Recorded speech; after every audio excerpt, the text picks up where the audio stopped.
Shalom Bapak Ibu, bertemu kembali dengan kami dalam program 5 menit penuh harapan. Hari ini dan beberapa hari ke depan kita akan masuk kepada tema yang baru Bapak Ibu. Tema kita tentang enjoying the process. Bagaimana kita menikmati proses. Karena dalam hidup ini kita semua pasti berproses Bapak Ibu. Ada teks firman Tuhan yang kita mau baca, Bapak Ibu saya akan membacakan untuk Bapak Ibu. Roma 8 ayat 28 sampai 29a. Firman Tuhan berkata, kita tahu sekarang bahwa Allah turut bekerja dalam segala sesuatu untuk mendatangkan kebaikan bagi mereka yang mengasihi Dia, yaitu bagi mereka yang terpanggil sesuai dengan rencana Allah. Sebab semua orang yang dipilihnya dari semula, mereka juga ditentukannya dari semula untuk menjadi serupa dengan gambaran anaknya. Bapak Ibu, firman Allah memberitahu kita bahwa Bapak, Ibu, dan saya, kita semua dipanggil, dipilih, dikuduskan, dibenarkan, dan kelak dimuliakan untuk menjadi serupa dengan gambaran anaknya. Firman Allah berkata begitu. Berarti setiap kita ditebus dengan harga yang sangat mahal, supaya setiap kita bertumbuh, berproses, semakin serupa dengan Tuhan Yesus Kristus, Juru Selamat kita itu. Kalau begitu Bapak Ibu, di dalam hidup ini, sementara kita mengiring Tuhan, maka pertumbuhan tak terhindarkan. Kita wajib bertumbuh. Kita harus membawa diri kita masing-masing untuk bertumbuh di dalam Tuhan. Nah, karena kita harus bertumbuh, maka pertumbuhan itu membutuhkan proses. Karena pertumbuhan membutuhkan proses, maka tidak ada cara lain Bapak Ibu. Bapak Ibu dan saya, mau tidak mau, harus belajar menikmati setiap proses yang kita alami.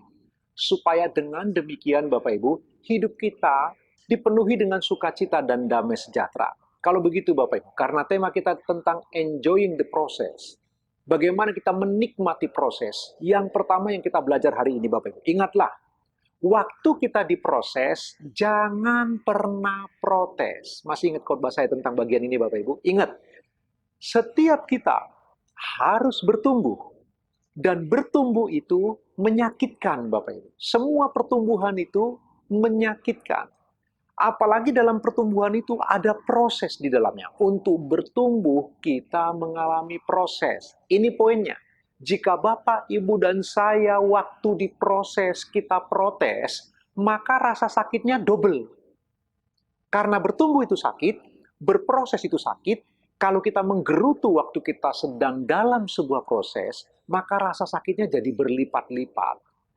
Kalau begitu, yang Bapak, Ibu, dan saya perlu perhatikan baik-baik. Sementara kita berproses untuk menjadi semakin serupa dengan Tuhan Yesus Kristus, ayo belajar untuk tidak menggerutu. Jangan sedikit-sedikit protes. Jangan sedikit-sedikit mengeluh, Bapak Ibu. Semakin banyak kita menggerutu seperti itu, bersungut-sungut, maka semakin rasa sakitnya terasa. Ayo belajar menikmati. Biar bagaimanapun, waktu kita berproses, itu bentuk bahwa kita sedang bertumbuh. Dan kita harus bersukacita, kita mensyukuri, karena suatu hari kelak, kita akan terus bertumbuh semakin matang, semakin dewasa, dan tanpa kita sadari kita semakin serupa dengan Tuhan Yesus Kristus. Karena itu pembelajaran yang pertama hari ini Bapak Ibu, bagaimana cara menikmati proses. Waktu Bapak Ibu diproses, janganlah protes. Bapak Ibu, hari-hari ini kita banyak diproses, melalui peristiwa pandemi ini Tuhan mengizinkan bagian ini Bapak Ibu, dengan begitu kita semua sedang berproses. Kita sedang mengarah kepada pertumbuhan yang lebih matang. Ayo bersikap yang baik, bersikaplah yang benar. Tidak ada seorang pun yang tidak berproses, bahkan anak kecil pun berproses, semua kita sedang berproses. Ayo kita bertumbuh, dan perhatikan, nikmatilah setiap proses dengan baik. Daripada kita menggerutu dan bersungut-sungut, itu akan lebih menyakitkan, jauh lebih baik kita bersyukur Bapak Ibu. Ingat baik-baik poin hari ini. Ketika diproses, jangan protes. Supaya kita bisa menikmati proses dengan baik. Renungkan kebenaran firman Tuhan sepanjang hari ini Bapak Ibu. Tuhan Yesus memberkati. Selamat beraktivitas.